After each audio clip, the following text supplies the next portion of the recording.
Hello' everyone, কি খবৰ সকলোৰে। আৰু এইফালে আজি দিনটো ব্যস্ততাৰ মাজতে আপোনালোকক দেখুৱাওঁ বুলি ভাবিলোঁ। মই আজি কৰা কামবিলাক এইফালে দেখিছেনে, কাপোৰ এযোৰ চিলাই ৰেডি কৰিলোঁ।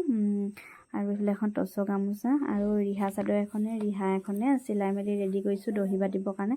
আপোনালোককো দেখুৱাওঁ বুলি ভাবিলোঁ। আৰু এতিয়া মোৰ ওচৰত বহুখিনি ৰিহা আৰু ৰিহা চাদৰ ষ্টক আছে। যদি কাৰোবাক দৰকাৰ হৈছে মোৰ পৰা ল'ব পাৰিব আপোনালোকে। আৰু বহুতে সুধিও থাকে ফেচবুকত কমেণ্ট কৰি পিনে। আৰু মই যিহেতু কণ্টেক্ট নাম্বাৰটো দিয়াই থাকে, আপোনাক যদি কাৰোবাক দৰকাৰ হয় কণ্টেক্ট কৰিলে হ'ল। মোৰ পৰা গোটেইখিনি বস্তু ল'ব পাৰিব। গামোচা আদি কৰি পকোৱা সূতা গামোচাও আছে, টচৰ গামোচাও আছে। আৰু তেনেকৈ ল'ব পাৰিব, কণ্টেক্ট কৰিলেই হ'ল। আৰু যিহেতু হোৱাটছআপ নাম্বাৰটো দিয়ে থৈ দিম ভিডিঅ'বিলাকত, তেনেকৈ কৰি ল'ব পাৰিব।